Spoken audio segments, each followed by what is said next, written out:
वंदे मातरम साथियों, आज मैं आपको पेंशनर से संबंधित एक बहुत महत्वपूर्ण जानकारी आपको साझा कर रहा हूं।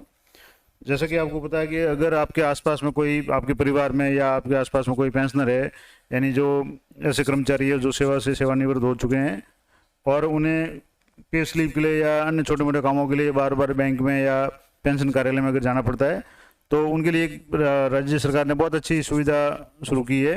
एक पोर्टल शुरू किया जिसको IFPMS यानी integrated financial pension management system जो है पोर्टल है, उस पर आप घर बैठे मोबाइल या लैपटॉप से अपनी जो मासिक पे स्लिप, जैसे कि पे मैनेजर वगैरह से सरकारी कर्मचारी की निकलती है, उसी तरह से आप जो मंथली जो पेंशन स्लिप है वो निकाल सकते हैं।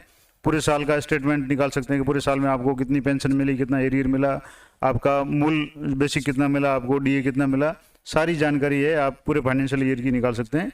तो किस तरीके से निकाल सकते हैं और इसके लिए क्या क्या आवश्यकता होगी, पूरी जानकारी इस वीडियो में आपको दूंगा और पूरा प्रैक्टिकल आपको बताऊंगा कि किस तरीके से आपको लॉगिन करना है, या अगर मान लो रजिस्ट्रेशन नहीं हुआ या रजिस्ट्रेशन अगर मांग रहा है तो आपको किस तरीके से रजिस्ट्रेशन करना है। तो आइए शुरू करते हैं। सबसे पहले आपको गूगल सर्च में जा करके यहाँ आपको IFPMS यानी integrated financial pension management system है, ये यहाँ क्लिक करना है। ये क्लिक करते ही आपको ये पहली जो साइट मिलेगी, ये राजस्थान की साइट है pension.raj.nic.in। इस पर जब आप क्लिक करेंगे तो यहाँ आपको जो होम पेज इसका दिखेगा, इस होम पेज के यहाँ जैसे ये राइट साइड में 2-3 ऑप्शन है। पहला है E-पेंशन, दूसरा है पेंशनर लॉगिन और तीसरा है प्री 2016 रिवीजन। इसके अलावा पेंशन अथॉरिटी है, पेंशन PPO डाउनलोड है, लिव इनकेशमेंट के संबंध में कुछ जानकारी आपको चाहिए तो वो है। तो सबसे आज का जो टॉपिक है वो है कि भाई पेंशनर किस तरीके से अपनी पे स्लिप या जो भी पेंशन स्लिप है वो निकाल सकते हैं। तो यहाँ आपको पेंशनर लॉगिन पे क्लिक करना है। जैसे ही आप लॉगिन पे क्लिक करेंगे तो आपके पास कुछ जानकारी है वो जो जरूरत होगी वो होगी, एक तो PPO नंबर। आप किसी भी जिस पेंशनर की पे स्लिप निकालना चाहते हैं या मंथली स्टेटमेंट या एनुअल स्टेटमेंट निकालना चाहते हैं, उनका PPO नंबर आपको यहाँ फीड करना है। जैसे मैं एक PPO नंबर यहाँ फीड करके आपको बता रहा हूँ। जैसे इस पर आप क्लिक करेंगे तो एक PPO नंबर कोई भी आपको यहाँ फीड करना है। अब जैसे मैं एक PPO नंबर फीड करके आपको बताता हूँ, उसके बाद में यहाँ inter last 4 digit of account number, जो पेंशनर का जो अकाउंट है जिसमें पेंशन आती है उस अकाउंट के लास्ट के जो 4 डिजिट है वो आपको यहाँ फीड करने हैं। अब 4 डिजिट में फीड करके फिर आगे का जो प्रोसेस आपको बताता हूँ। इसके बाद में यहाँ कैप्चा कोड दिया हुआ है, इसमें यहाँ सम लिखा हुआ है, enter the sum of digits.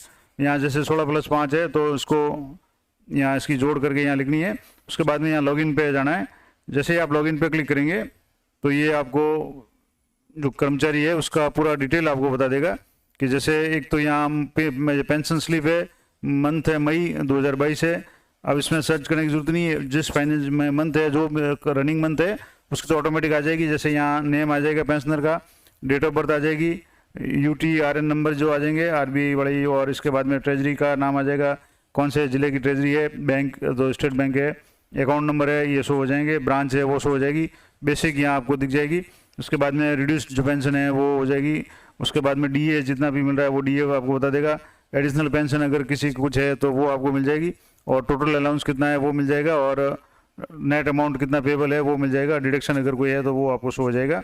इसके अलावा अगर आप दूसरे किसी मंथ की पेंशन स्लिप देखना चाहते हैं, जैसे जनवरी की चाहते हैं, तो यहाँ जनवरी और ईयर 2022 करके इसको सर्च पे करेंगे तो ये आपको जनवरी की पेंशन दिख जाएगी, जिसमें ये कि ये डिटेल है। नीचे वाली जो कुछ बेसिक वगैरह DA वगैरह जो चेंज है तो वो चेंज हो जाएगा। अब इसमें एक और जो ऊपर जब इसको क्लिक करेंगे तो यहाँ एक तो पेंशन स्लिप है, दूसरा अपडेट बेसिक डिटेल्स है। और तो अब जैसे बेसिक डिटेल को अपडेट करना चाहें तो इसमें जैसे अभी कोई अपडेट करने की जरूरत नहीं है, तो नाम आ जाएगा, UTR नंबर आ जाएगा, ट्रेजरी आ जाएगा, स्टेट बैंक ऑफ जो भी इंडिया है उसका ब्रांच का नाम, अकाउंट को आ जाएगा और ब्रांच का नाम आ जाएगा, और registration required for updating basic detail. अगर आपको बेसिक डिटेल अपडेट करनी है तो आपको रजिस्ट्रेशन करना पड़ेगा, वो प्रक्रिया मैं आपको बता दूंगा। अब जैसे पे स्लिप में एक और मैंने बताया था कि आप जैसे एनुअल जैसे ये कंप्लीट फाइनेंशियल ईयर की स्टेटस देखना चाहते हैं तो यहाँ आप क्लिक करें।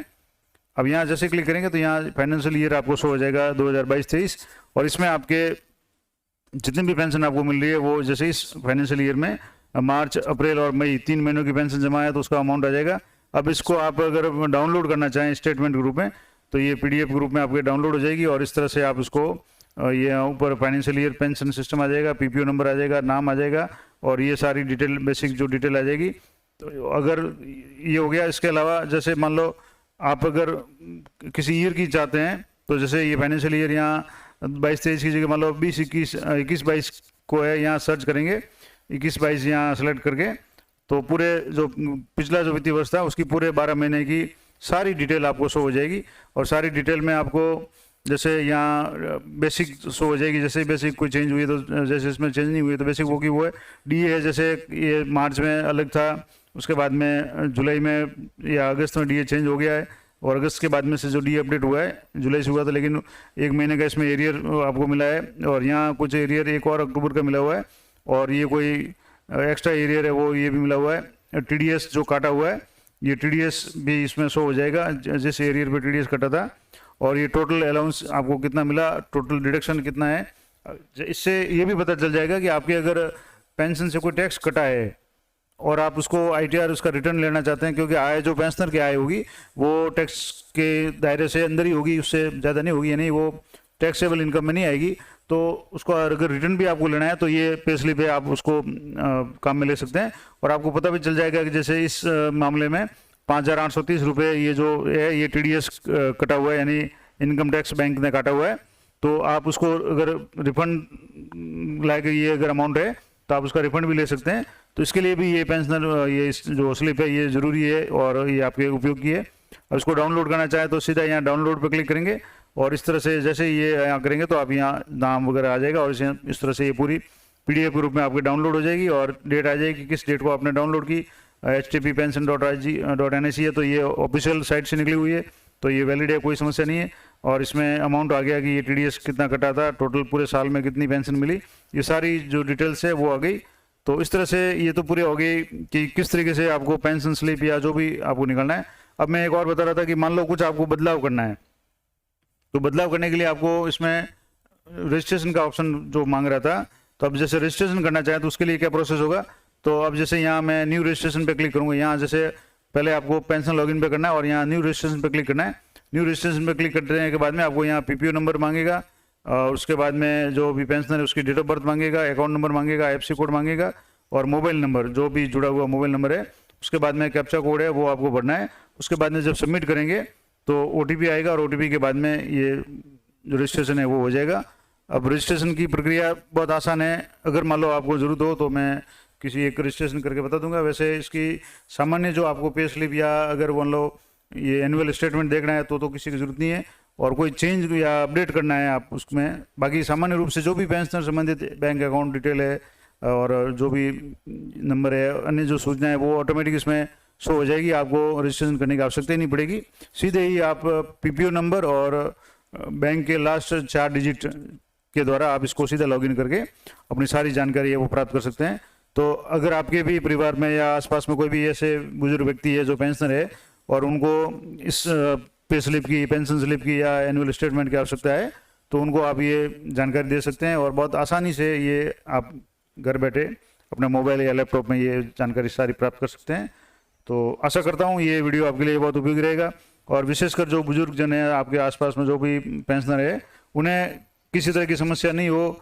कुछ लोगों को बैंक में जाने में भी परेशानी होती है, तो उनके लिए ये बहुत अच्छी गवर्नमेंट ने व्यवस्था की है कि आप घर बैठे ये चेक कर सकते हैं। और अगर मान लो आपको पता लगा कि अगर आपको लगे कि आपके टैक्स कटा है या नहीं कटा, तो अगर आपके टैक्स कटा है तो भी आप इस से प्राप्त कर सकते, जानकारी प्राप्त करके आप उसको वापस टैक्स को रिफंड लेने का जो ITR भरने का जो प्रोसेस है वो कर सकते हैं। अगर आप घर बैठे ITR भरना चाहें, किस तरीके से ITR भरना है, आपके लिए कौन सा ITR फॉर्म, ITR 1, 2, 3, 4 जो भी फॉर्म है कौन सा लागू होगा, या आपको 26 EAS के बारे में जानकारी चाहिए, या अब इस बार AIS है एनुअल जो इंफॉर्मेशन सिस्टम है, या इसके बारे में स्टेटमेंट जो है एनुअल स्टेटमेंट है वो है, ये सारी जानकारियाँ अलग अलग टॉपिक पे मैंने एक पूरा वीडियो बनाया हुआ है। पे मैनेजर से संबंधित जो भी जानकारी है उसके संबंध में, या इनकम टैक्स से संबंधित 26 EAS या AIS या 16 नंबर फॉर्म से संबंधित क्या होता है, इसके बारे में पूरी जानकारी मैंने अलग अलग वीडियो में दी हुई है। आप चैनल पे विजिट करके वो वीडियो देख सकते हैं। और अगर ये जानकारी आपको पसंद आए तो वीडियो को लाइक शेयर करें और चैनल को सब्सक्राइब कर लें। तो मिलते हैं किसी इसी तरह के इन्फॉर्मेटिव वीडियो में, तब तक जय हिंद, जय भारत।